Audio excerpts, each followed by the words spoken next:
Bob, you're chasing a record-tying 6th Kentucky Derby. How do you feel about your chances? You know what?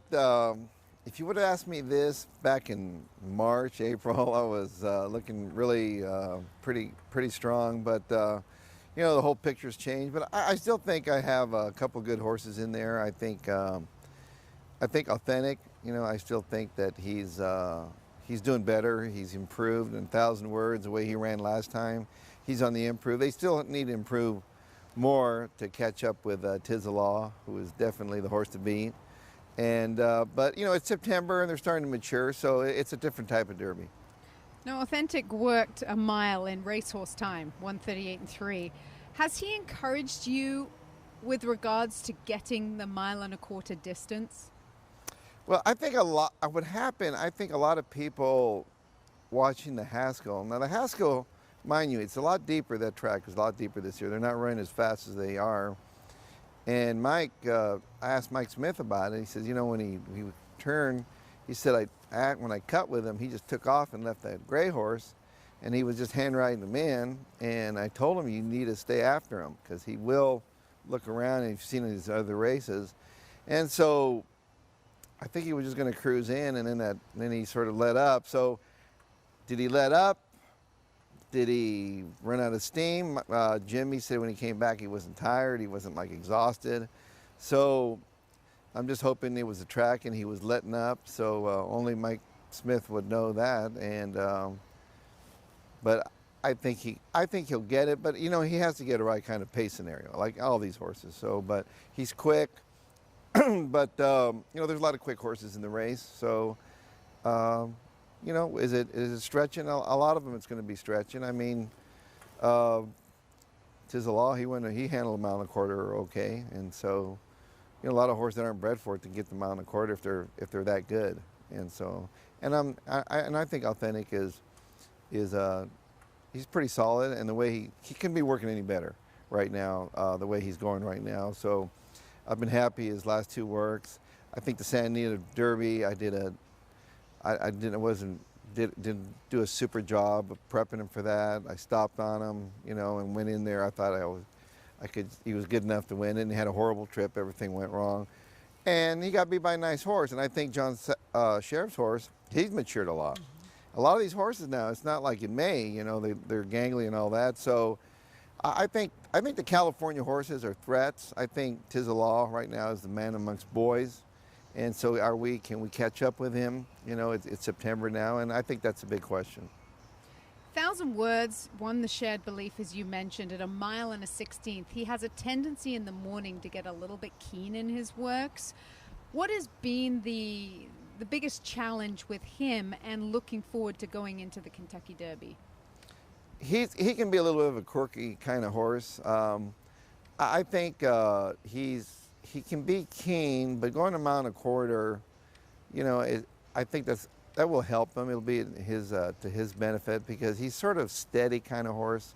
And once you get him in a nice groove, I think 1.25 miles should fit him well. I mean, I've always thought of him as a horse that's going to run 1.25 miles. And he's slowly improving. And he's had a problem with crowds.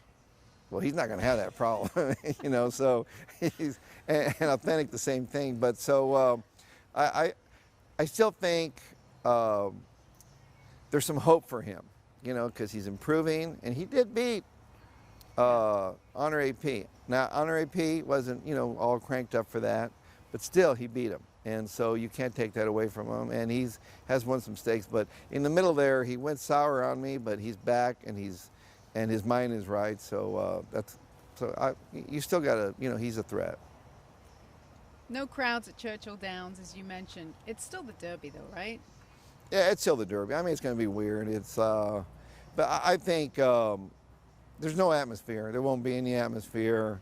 It's going to be like racing has been. You know, it's sort of like, you know, you're just there. But I think once we get the saddles on them and they play Old Kentucky Home, and I hope they play Old Kentucky Home, and then we're going to go to the gate, and once they get to the gate, I just hope the gate works. That's what I'm worried about, that new gate, you know. So we'll see what happens. Wanted to ask you about Gamine because she'll obviously be running in the Kentucky Oaks. We've seen her train here at Santa Anita since she shipped back to Southern California. How is she doing, in your opinion? Well, she's a filly that just, she's from day one, we know she was brilliant, and that's why she cost so much. But, sometimes you pay that kind of money for them, they really don't pan out. And she panned out, and so I'm so happy for that. But the thing about her is, she went 2 turns off a 5.5 sprint against Peach, a really good filly at Oaklawn, and they ran fast that day and came back. I kept her short. I could have stretched her out, but I wanted to come in a little bit fresher. I think, going long in the Oaks, I just felt like now I didn't want to really gut her out before that race. So I ran her a mile, ran her 7/8, and she handled them really well. She shipped. She's shipping again. She's a light frame filly, but she's different than Into Mischief, like authentic. They're light, they're long legged, they're light bodied. There's not a lot of bulk there. So I feel, with the right pace scenario, if they go after her and just attack her early, I don't know what's going to happen. You don't know until the gate comes open how everybody's thinking. But, horses like that, Millie, sometimes, I'm going to rely on her brilliance to get her that extra 16th of a mile or whatever. And that's when the real, and if she can do that, that puts her in the same category as a Silver Bullet Day. She seems like she's got a great mind on her, too. She does. She's doing much better. I had a problem with her mouth, and we changed bits last time.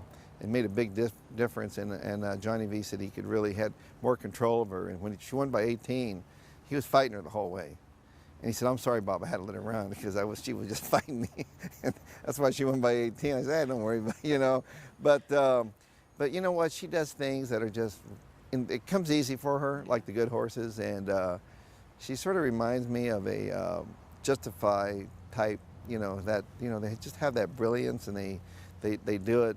She does crazy things. But so I'll probably be more nervous for the Oaks, because I know I'm really looking forward. She's a great filly, and you want to see him, and she's running against some really tough competition. So I'm looking forward to that.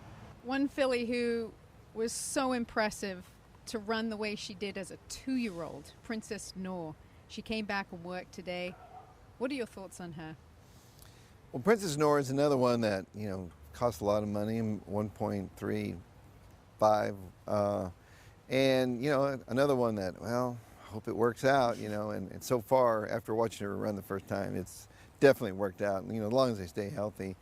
And I'm pretty excited about her. I think she's just a super talented filly. Came back, her race, I told Victor, like I used to tell you with American Pharoah, if all goes well, don't win. Save me a little bit, because I want to run her back in 2 weeks. And he saved her all he could, and so she came back and worked really well. A lot of horse. She's classy. She's got a great mind.